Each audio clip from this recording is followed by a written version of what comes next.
Hello guys, welcome to my channel. तर आजचा blog सकाळी 10 वाजता सुरू झालेला आहे आणि दिवसातला फर्स्ट टास्क होता हा सोफा घरातून बाहेर काढायचा आहे. कारण का हा एवढा डॅमेज झाला आहे, ह्याचं स्ट्रक्चर एवढं डॅमेज्ड होतं की ह्याच्यावर रिपेअरिंगवर पण जास्त पैसे होते. सो वी थॉट की आपण हा देऊन टाकूया विथ झिरो कॉस्ट कोणालाही असंच, and we will buy a new one. त्याच्यानंतर आम्ही काय केलं, स्पेस तो गेल्यानंतर थोडंसं डोकं शांत झालं. त्याच्यानंतर आम्ही सेग्रिगेट केलं की त्या सोफ्यामध्ये जे जे सामान ठेवलेलं ते साईडला काढलं.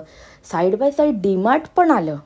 गणपती बाप्पाच्या वेळेला जे जे ग्रोसरी लागणार आहे त्यासाठी.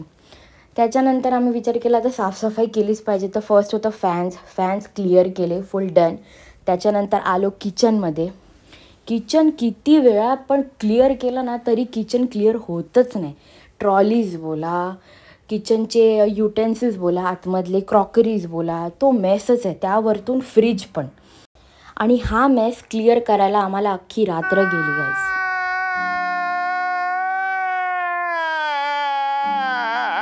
दादा आणि माझ्या रूममध्ये हा धांगडधिंगा पण झालेला आणि हे बघून समजलंच आहे की हे कोणी केलं. कौन है ये लोग? कहां से आते हैं? हे सगळं बघून असं वाटतंय की सगळं जगभराचं काम आजच आहे आणि आजच करायला लागणार. ये भगवान क्या जुलूम है. या धांगडधिंग्यामध्ये मी सुद्धा आहे दादाबरोबर. सर्वात पहिले मी दादाचाच वॉर्डरोब प्रॉपर ऑर्गनाइज केला, कारण का मला ते ऑफेंड होत होतो तो धांगडधिंगा. My goodness.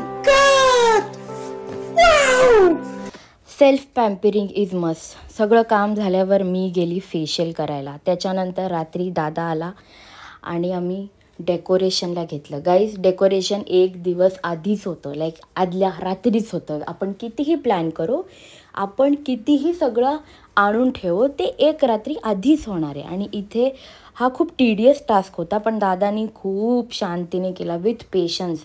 प्रॉपर त्या क्लोथ टू क्लोथला त्यांनी शिलाई मारली सो दॅट तो तसा होल्ड करेल क्लोथ. आणि हे आहे आमचं decoration. It is a PVC board आणि हा त्याचा बेस आहे. PVC हार्डबोर्ड बोलतात ह्याला. आणि त्याच्यानंतर किचन तर सॉर्ट होतं, फक्त देवाची भांडी बाकी होती. तर ती मम्मी सकाळी घासणार होती आणि मूग भिजत घातले, कारण का सकाळी त्याची भाजी करायची होती. आणि हे झालं आमचं डेकोरेशन. उद्या भेटूया बाप्पावाल्या व्लॉगमध्ये. बाय.